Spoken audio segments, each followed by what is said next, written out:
오늘 이 성경 내용은 일종의 이 백성들이 예루살렘 성을 순례하러 갈 때 순례지에 도착하여서 아름다운 성을 멀리서 바라보면서 부르는 노래 같지 않습니까? 저 성에, 저 산에 누가 감히 올라갈까? 어떤 사람이 가야 되나?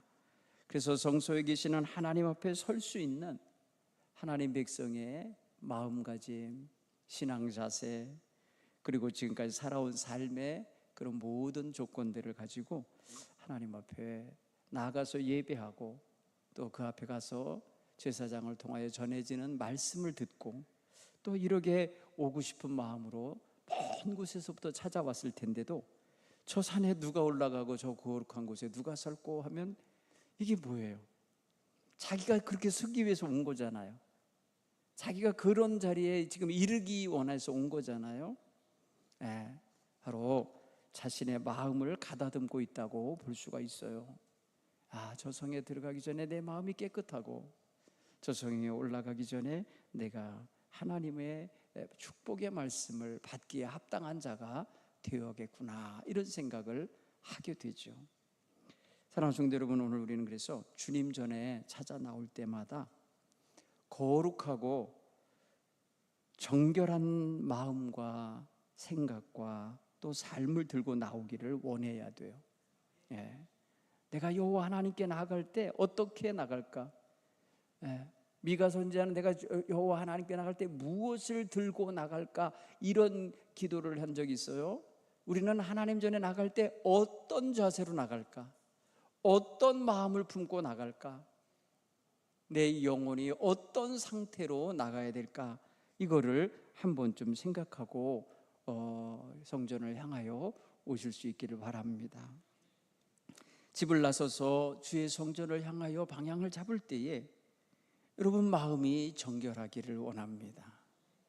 새벽에 차 운행이 되면은 동네 한 바퀴를 돌게 됩니다. 먼저 탄 사람이 있고 나중 타는 분이 있어요. 나중 타는 분은 차가 오기를 기다리면서 뭘 해야 돼요? 기도하셔야 돼. 이 새벽에 나를 데리러 오는 사람이 있게 하시니 감사합니다 하고 기도하시고, 먼저 탄 사람은 어떻게 해야 돼요? 20분 30분 돌아요. 먼저 탄 분은. 여러분, 언제 여러분이 새벽에 마을을 한 바퀴 돌면서 기도할 새가 있겠어요? 땅밟기도 하는데, 하나님, 내가 탄 이 차가 돌아가는 모든 지역에 거룩한 물결이 일어나게 하옵소서. 지금 모두 잠들어 사는 이 시민들 속에 하나님의 은총을 베풀어 주옵소서. 그래서 차를 먼저 타신 분들은요, 그렇게 기도하면서 오세요. 그럼 벌써 여러분들이 엄청난 일을 하고 오는 거예요. 모두가 잠든 그 시간에, 이슬 내리는 그 시간에 여러분은 하나님의 은총이 이 땅에 내리기를 위해서 축복하면서 오는 사람들이잖아요. 오면서 떠들고 오면서 싸우고 오면서 이간질하고 오면서 말입니다, 입소문 내고 이러고 오지 말라는 거예요. 진짠가 보네, 웃고 계신 거 보네. 여러분, 벌써 하나님 성전에 오는 자의 입술이 거룩해야죠. 이 새벽에 입 열리자마자 남 헐뜯으면 돼요? 그 입 갖고 와서 하나님을 찬양하고 예배할 거냐고요. 자고 일어나서 올 때 주여, 조용히 눈 감고, 하나님, 제가 매일 다니는 이 지역에 영혼들이 얼마나 많이 사는데 하나님을 모르는 영혼들 하나님 알게 해주세요 하고 기도하면서 최소한 성전 올라오기 직전까지는 좀 거룩해야 되는 거 아니에요? 그러셨으면 좋겠어요. 성결한 삶을 바탕으로 감사와 찬양으로 올리는 예배자가 되고 싶은 마음으로 주의 전을 찾기를 간절히 축원합니다. 뭐 의무로 도장 찍으러 오는 것처럼 오시면 안 돼. 하나님께 감사와 찬양으로 예배하고 싶은 마음 있잖아요. 여러분, 하나님은 심령 중심을 보시는 분이에요. 믿습니까? 그러니까 우리가 하나님께 나올 때에 최소한 하나님 전을 향하여 집에서 출발하면 신발을 신으면서 하나님, 오늘 제가 이 자고 일어나서 첫 번째 신발을 신습니다. 이 발걸음이 뛰어놓아지는 자리마다 하나님의 은혜가 거기에 임하게 주옵소서. 나는 능력이 없사오나 나를 사랑하시는 하나님이 계시오니 하나님 그런 은총을 주십시오. 이렇게 신실한 기도자의 마음을 가지고 하루를 출발하실 수 있기를 간절히 축원합니다. 시편 기자는 여호와의 산에 오를 자가 누구며 그 산 거룩한 곳에 설 자가 누구인가를 질문을 하고 있어요. 우리는 질문을 할 때에 대답을 갖고 질문하는 사람도 있고요, 알고 대답을 알고 질문하는 사람도 있고요, 어떤 경우는 정말 몰라서, 정말 뭔지 몰라서 물어보는 질문도 있어요. 그냥 단순히 오늘 누가 예배당에 들어갈 수 있나요? 묻는 게 아니에요. 누가 하나님과 동행하고 있나요? 누가 하나님의 임재 앞에 감히 설 수가 있나요? 누가 하나님을 진실로 찾는 자가 되어 나아가겠나요? 이런 영적인 물음을 하는 거예요. 여러분, 이스라엘 백성 입장을 생각해 보세요. 우리는 차 타면은 10분 내지 5분이면 다 올 수 있는 거리에 살지만 예전 이스라엘 백성들은요, 몇 날 며칠을 걸어서 오는 것일 수도 있어요. 그렇죠. 이스라엘 땅 저 끝에서부터 오는 사람은 몇 날 며칠을 걸어와야 돼요. 그러면서 그 오는 마음이 변치를 말아야 돼요. 변치를 말아야 돼요. 그러면서 성전이 가까워지고 예루살렘이 가까워질수록 더 마음이 흥분되고 기쁨이 충만해지고, 드디어 내가 예루살렘을 보게 되는구나, 드디어 내가 하나님 앞에 서게 되는구나 하면서 자신을 돌아보게 되는 거예요. 하나님, 어떤 자세를 가지고 가야 되나요? 어떤 마음을 가진 자가 되어서 그 거룩한 곳에 이르러야 되나요? 어떤 삶을 가진 자가 와서 그 앞에 설 수 있겠나요? 왜 그러냐면 자기가 거기에 맞추고 싶은 거예요. 하나님이 주시는 대답이 있으면 거기에 자기를 맞추고 싶은 거예요. 맞추고 싶은 거예요. 이분은 굉장히 깊은 신앙심을 가진 분이에요. 보니까 다윗의 시로 되어 있지만은, 다윗이 전장에 이렇게 썼을 수도 있지만은 다윗의 이름을 가지고 누군가 이렇게 노래를 만들어서 줄 수도 있죠. 그런데 결과가 이런 질문에 대한 답이 나와요. 4절 보세요. 손이 깨끗하며. 여러분, 우리는 손은 무엇을 상징할까요? 손. 우리의 손발은 행위를 상징할 수 있어요. 행위. 이거는 제가 이제 임의대로 해석하는 거예요. 삶의 모습, 삶을 펼칠 때 쓰는 손. 행여라도 이 손을 가지고 죄를 짓지 않았나요? 여러분, 하나님 앞에서 자신을 돌아볼 때 이렇게 깨끗한 손을 찾고 있는 자의 모습을 보세요. 삶과 자신의 행실을 성결하게 펼쳐냈었는지를 보는 거예요. 여러분, 우리 이게 굉장히 멋있는 표현이죠. 손이 깨끗한 자. 여러분, 손이 우리의 삶에 있어서 많은 영향력을 끼치는 지체이기 때문에 손이 깨끗하다라고 표현할 때는 그 사람의 삶을 정말 정결하게, 질서 있게, 그리고 의롭게, 진실하게 살았음을 말해주는 게 아닐까 싶어요. 여기서 여러분, 깨끗하다 해서 그것을 완벽하다라는 그런 의미는 아닐까요? 죄를 한 번도 짓지 않은 무죄한 삶의 모습을 말하는 게 아닐 거예요. 하나님 앞에서 악에 물들지 않으려고 애쓰고, 불의한 유혹에 끌려 들어가지 않으려고 끊어내려고 애쓰고, 악한 습성과 자기도 모르게 들어차 있는 악한 행실을 고치려고 노력하며 삶의 방향을 하나님께로 돌리려 애쓰는 그런 손이라 볼 수 있을 거예요. 하나님은 손으로 행하는 죄를 자주 말하거든요, 성경에. 그 대표적인 게 뭐냐면 남을 해치는 거예요. 남에게 손해를 끼치는 거예요. 남에게 해를 행하게 하는 게 악한 손입니다. 거짓을 행하는 손, 욕심을 움켜쥐는 손, 약자를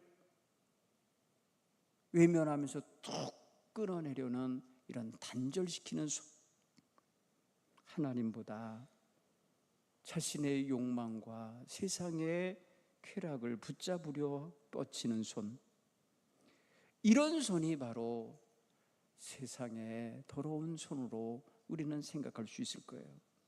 그러나 하나님을 찾아 나가는 사람의 손, 그 손은 섬기는 손이었으면 좋겠어요. 섬기는 손.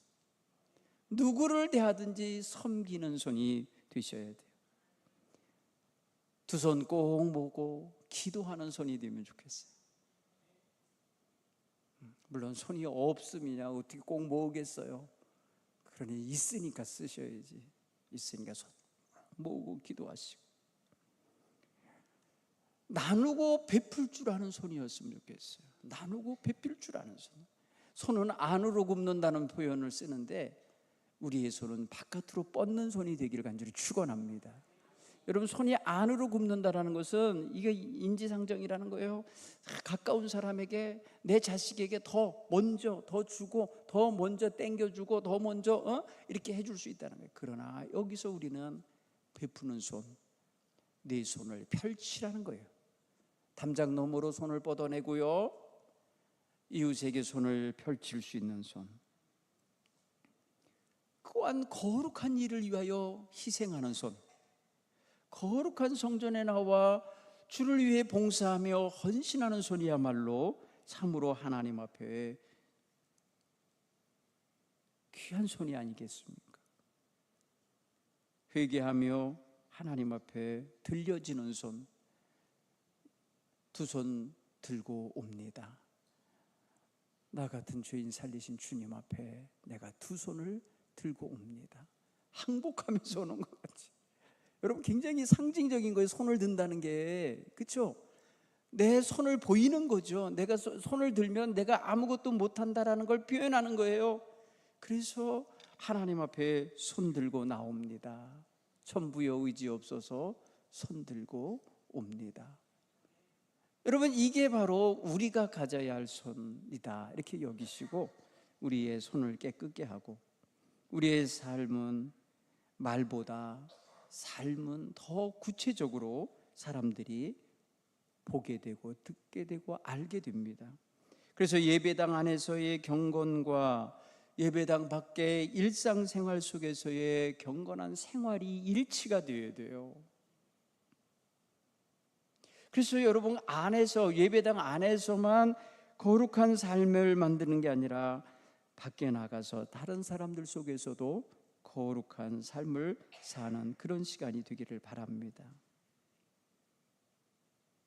하나님을 찾는 사람, 하나님을 찾아 나오는 사람, 다른 말로 표현하면 하나님의 은혜와 사랑과 축복을 받기 원하는 사람일 것입니다. 삶이 하나님 쪽으로 향하여 있는 사람을 말할 거예요. 그렇죠? 하나님을 찾는 자는 바로 그런 사람을 말하는 거 아니겠어요? 우리가 하나님을 찾기에 하나님이 원하시는 곳을 향하는 삶의 자세를 가져요. 이게 삶이 뭐예요? 신앙의 가치관이 되는 거예요. 신앙의 가치관이 형성되면요, 그 사람이 가치 있게 여기는 쪽으로 삶이 방향을 전환해요. 그래서 저 사람은 교회 다니더니 달라졌어. 저 사람은 교회 다니더니 변했어. 여러분, 이런 말이 왜 나오는 줄 아세요? 삶의 방향이 바뀌었기 때문에 그래요. 여호와 하나님을 찾는 쪽으로 향하고 있는 거예요. 하나님을 찾는 쪽으로. 두 번째, 여호와 하나님의 거룩한 곳에 설 자, 그 앞에 나갈 자 누구냐? 두 번째, 한번 따라서, 마음이 정결한 자, 곧 그 심령이 성결한 자예요. 손이 행동이라면 마음은 존재의 중심입니다. 나의 알맹이에요. 나의 알맹이. 그래서 손이 겉으로 경건해 보여도 마음속에 욕망과 교만과 시기와 미움과 음란이 가득할 수 있어요. 겉은 거룩한 척하고 살 수 있어도 속은 딴 거일 수가 있다고요. 그래서 하나님께서는 겉만 보시는 게 아니라 속도 보신다는 것은 겉도 잘 살아야 되지만, 질서 있게 잘 살아야 되지만, 속에 어떤 걸 품고 사느냐, 이게 너무나 소중한 거죠. 중심을 보시는 하나님 앞에 우리는 외적인 종교 행위를 거룩하게 하는 외식주의자가 되면 안 돼요. 속은 안 그런데 겉으로만 경건한 척하는 게, 그게 외식하는 거예요. 그렇죠? 바리새인들이 길거리 사거리에서, 거기서 신호등 앞에서 손 들고 기도한다고 생각해 보세요.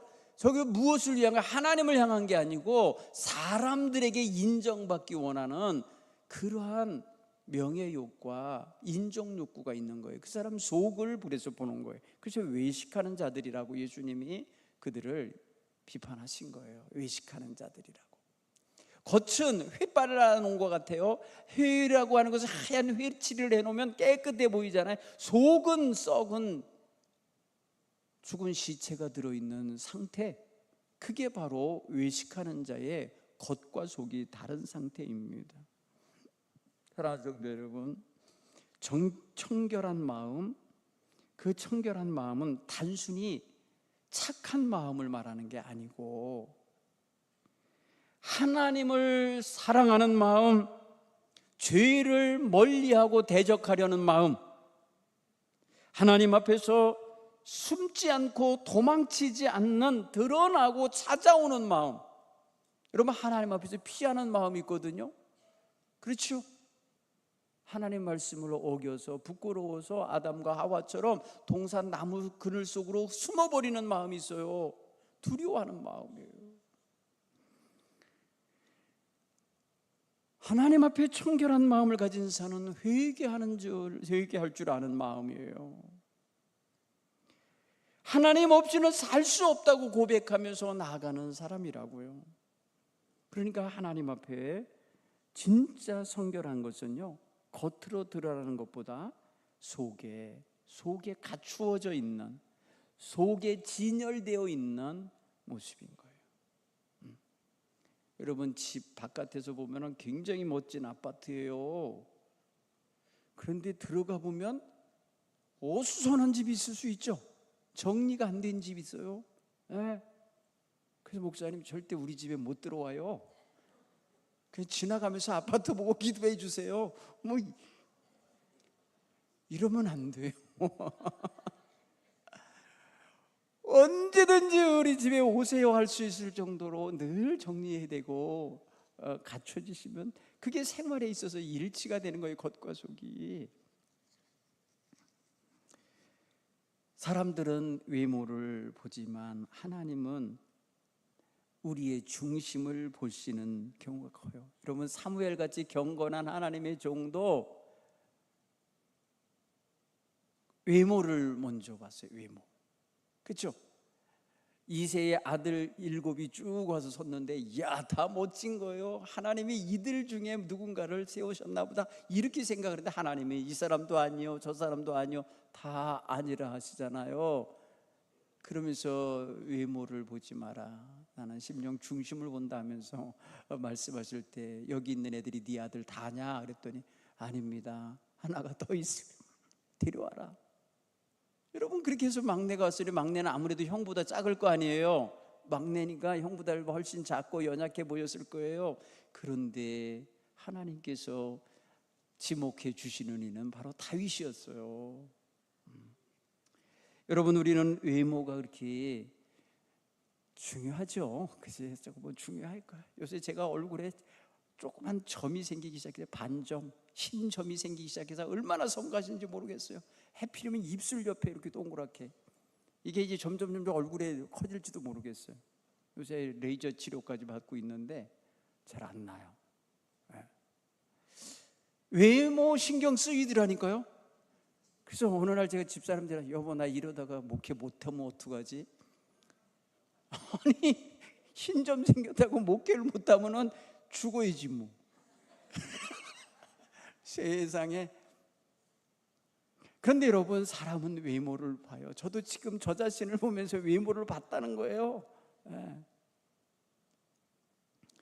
사람은 외모를 많이 보지만 하나님은 그 중심을 보시며 그가 왜 저렇게 살고 말하고 있는지를 보고 계신다는 거예요.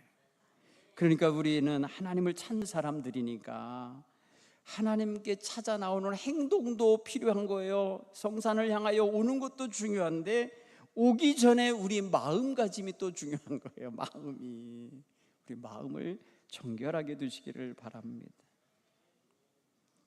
또 세 번째 이런 말을 썼어요. 뜻을 허탄한 데 주지 아니하는 자. 뜻, 방향과도 같을 거예요. 삶의 방향과도 같은 거예요. 그렇죠? 뜻을 허탄한 데 두지 않는다는 거 뭐예요? 허탄한 것을 쫓아가거나 향락과 명예와 온갖 세상에 대한 그런 욕망을 쫓아가는 마음들이 사실은 허탄한 데 뜻을 두고 가는 게 아닌가, 이렇게 생각이 되죠. 공허합니다. 당시에 있어서 이 허탄한 것의 대표적인 상징물이 뭐냐면 우상숭배예요. 우상숭배를 향하여 가다. 세상은 끊임없이 우리 마음을 빼앗아 가려고 그래요. 명예로, 때로는 물질로, 사람들의 인정과 성공에 대한 어떠한 기준으로, 쾌락으로, 그리고 자기의 영광을 찾아 나아가게 만들어요. 여러분, 이런 것들이 삶에 있어서 하나님께로 가는 사람의 발걸음을 더디게 할 수도 있고, 빗나가게 할 수도 있고, 왜곡시킬 수도 있고, 거짓되게 포장하게도 만들어요. 그러니까 뜻이 참 중요해요. 여러분, 우리의 마음의 뜻을 하나님의 뜻과 맞추려고 노력하는 거 있죠? 이게 굉장히 멋있는 거예요. 좋은 거예요. 하나님이 뭘 원하시는지 그것을 우리가 다 알지 못해서 헤매일 수도 있지요. 그러나 하나님이 원하시는 길을 걸으는 자는, 제가 지난 금요일 심야기도 때도 말씀을 나눴습니다만, 평안합니다. 하나님이 주신 길을 가는 사람은 불안하질 않아요. 평안합니다. 그래서 하나님 앞에 드리는 기도의 응답 가운데 평강이 너희의 마음과 생각을 다스리시리라, 이런 말씀이 있어요. 그렇죠? 그리스도의 평강이 너의 마음과 생각을 다스리시리라. 여러분, 이게 굉장히 중요한 거. 마음을 다스려 주시는 거예요. 허탄한 데 뜻을 두지 않도록, 허탄한 방향을 찾아가지 않도록 붙잡아 주시는 거죠. 여러분, 그는 세상에서 아무리 성공해도 하나님을 잃어버리면 소용없죠. 우리 그리스도인의 가치관에서 어때요? 여러분, 자녀들이 예수 안 믿고 부자 되고 무슨 이렇게 된 것이 더 좋은지, 예수 믿으면서 적당하게 살 수 있는 경제력을 얻고 이렇게 늘 주일이면 아이들 데리고 교회 나가서 예배하는 생활이 좋은지, 여러분, 우리는 판단이 되지죠. 무엇이 더 원하는지 아시죠? 우리의 가치관이 지금 하나님께로 향해 있기 때문에 가능한 거예요. 그렇지 않으면 돈을 보고 쫓아가는 거, 그래 열심히 따라가서 꼭 잡아갖고 와라 이러면서 지원할지도 몰라요. 교회 안 나가도 돼, 이런 식으로. 근데 우리는 그렇지 않죠. 언제 어디서든지 하나님을 범사에 인정하고 살아라. 범사에 하나님을 의지하고 살아라. 네 지혜보다 하나님의 지혜를 얻기를 원해라, 가르치잖아요. 네. 제가 존경하는 지금 원로 목사님이 되신 분이 있는데, 그 목사님은 어느 날 제가 고민스러워서 결정을 내려야 되는데 어떤 걸 결정해야 될지 모르겠는 거예요. 이쪽으로 가도 주를 위한 길인 것 같고 저쪽으로 가도 주를 위한 길 같아. 그때 그 목사님이 저한테 그래요. 제가 전화를 드렸어요. 그분이 감리사님이셨어요. 감리사님, 이럴 때 내가 어떻게 결정을 해야 좋아요? 그때 기도했냐고 그러더라고요. 저한테 기도 많이 했냐? 기도했습니다. 그러면 뭘 결정해도 하나님은 기쁘시게 받을 거야, 그러시더라고요. 그러면서 예를 들어 주시는 게, 박 목사 사과를 먹을래, 배를 먹을래, 그러시는 거래. 썩은 거 먹을래, 온전한 거 먹을래가 아니라 사과를 먹을래, 배를 먹을래. 서로 다른데 둘 다 뭐예요? 맛있는, 제가 좋아하는 과일이야. 두 개가 맛있어. 그러니까 그렇게 비유를 하시면서 뭘 먹어도 하나님은 그걸 주실 거라는 거예요. 왜? 하나님의 뜻에 두 가지가 다 합당하다 이거예요. 그러니까 하나님께서 이 사과 먹는 길로 가면 사과 같은 일을 할 것이요, 배를 먹으면 배와 같은 일을 하게 될 거라고 얘기를 해주시는 거예요. 여러분 뭐 먹으실래요? 한 번에 두 개는 못 먹는데. 왜? 그래서 전 뭐 골랐다는 소리는 제가 못 하겠어요. 그래서 제가 여기 고른 게 사과인지 배인지 몰라. 그분이 비유로 말씀하신 거니까. 너무나 그분의 말씀이 저에게 지혜를 얻게 했어요. 그렇구나, 내가 인위적으로, 그 순간에 제가 인위적인 판단과 인위적인 선택의 기준과 인위적인 모든 걸 다 그냥 포기하게 되더라고요. 하나님이 원하시는 거, 하나님이 열어주시는 거, 하나님이 먼저 내 상에 올려주시는 거, 그냥 그걸 가졌어요. 그냥 먼저 주시는 거.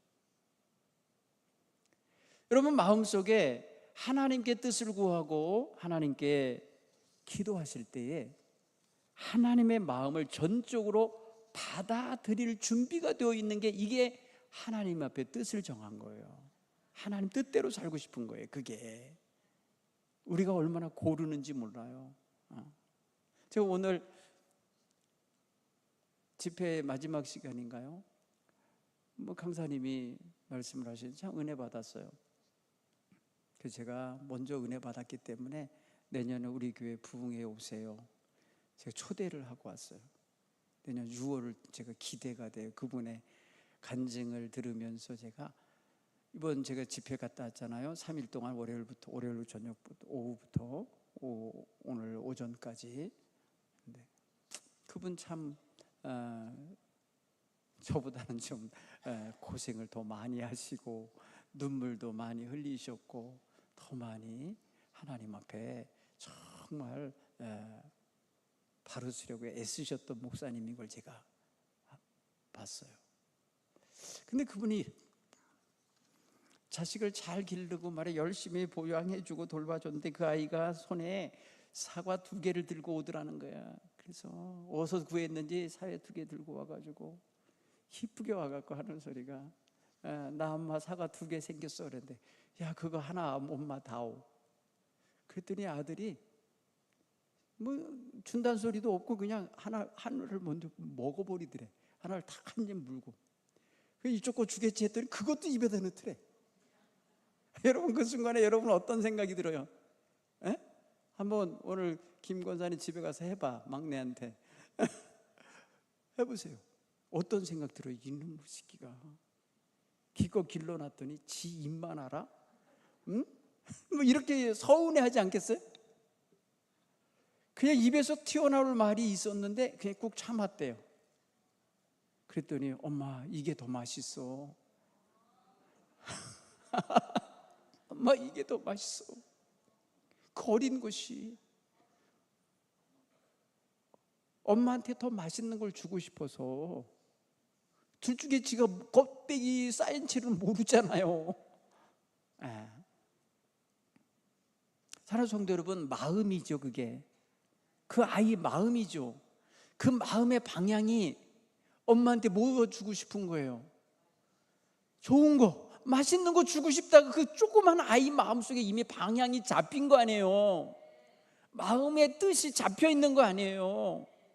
그러니 여러분 하나님 앞에 설 때 우리가 어떤 마음을 가져야 되겠어요? 이기적인 마음 가지면서 하나님 괴롭게 해드려야 되겠어요? 이러니 저러니 해도 하나님 영광 받으세요. 이 부족한 인생을 통해 하나님 기뻐하심을 얻으셨으면 좋겠어요. 하나님, 나의 이 처지가 가난하고 힘들고 병들고 아프지만 이 삶을 통해 하나님께 최선을 다해 드리고 싶어요. 마음이 좀 잡혀야 되지 않겠어요? 그죠? 방향이 잡혀야 돼요. 난 그게 결정된 마음이라고 생각해요. 제가 오늘 이 말씀을 묵상하면서 있는데 그 말씀을 들으면서 그렇다. 누가 하나님 앞에 설 자냐? 누가 하나님 앞에 그 거룩한 곳에 가서 설 수 있는 자가 되겠나? 우리 하나님께서는 우리의 속 중심을 보시고 우리의 삶의 방향이 어디로 잡혀 있는가를 보시는 분이라는 것을 여러분 깨닫게 되길 바랍니다. 또한 여러분 뭐예요? 네 번째 기준이 거짓 맹세를 하지 아니하는 자. 거짓 맹세가 뭐예요? 맹세, 굳게 약속한다라는 것을 표현할 때 맹세할 게 막 그러죠. 그러니까 거짓 맹세는 다른 말로 표현하면 거짓 약속인 거예요. 그러니까 이미 그 맹세, 굳게 하는 그 맹세 이면에 뭐가 있는 거예요? 거짓이 있는 거예요. 이 사람을 내가 확실하게 속여야 되겠다라는 그런 게 들어있는 거예요. 거짓으로 맹세를 해요. 여러분, 맹세는 진실하게 하는 거잖아요. 그렇죠? 맹세는 진실하게 하는 거예요. 그런데 어떻게 거짓된 맹세를 하냐고요. 이게 뭐예요? 우리들의 마음의 방향에 있어서 빗나가 있음을 말해주는 거예요. 여러분, 이 시편 기자의 여기에 나오는 이 술래객의 마음 속에 하나님 앞에, 하나님의 거룩한 성산에 누가 그 산에 올라갈고 그 예루살렘의 그 시온산에 들어가서 올라가서 그 거룩한 곳에 서야 할 자가 어떤 자세를 가져야 될고 할 때 보니까 여러분, 옷만 깨끗하게 입고 가는 거 아니고 겉으로 드러난 삶만이 언행심사 전체가 다 지금 뭐예요? 하나님 앞에 부끄러움이 없게 되기를 원하는 마음을 기본적으로 가졌다는 걸 알 수 있어요. 여러분, 여기서 제가 서두에도 말했잖아요. 완벽한 자를 의미하는 게 아니라고. 우리같이 똑같은 범인이에요. 평범한 사람이에요. 우리같이 똑같이 성정을 가진 사람이에요. 그러니 우리는 하나님 앞에 마음과 입술이 다르지 않기를 바라야 돼요. 마음과 입술이 다를 때 나오는 게 거짓말이에요. 마음과 입술이 다른 말을 표현할 때, 다른 사람을 속이려 하고 다른 사람을 이간하려 하고 다른 사람을 해하고자 하는 마음을 가질 때에 나오게 되기 쉬워요. 여러분, 우리는 그래서 하나님 앞에 진실한 사람 되기를 원해야 돼요. 완벽하진 않아도, 연약해도, 눈물을 흘리며 때로는 넘어져도 하나님 앞에 정직한 심령이 되기를 간절히 소원하시기 바랍니다. 다윗이 하나님께 사랑받았던 이유도 여기에 있다 생각이 돼요. 그가 죄가 없어서가 아니라 죄를 지었을 때에, 책망받았을 때에 솔직하게 하나님, 내가 하나님 앞에 범죄하였나이다 하며 고백했기 때문이 아닐까 싶어요. 하나님은 그렇다고 해서 다윗을 버리지 않으셨어요. 죄 짓고 쓸모없이 되어버렸다고, 하나님께 뜻에서 어긋나고 나를 실망시키셨다고 하나님이 버리지 않으셨어요. 그 이후에 회개한 다윗을 하나님은 더 철저하게 붙잡으시며 인도해 주셨으리라 믿습니다.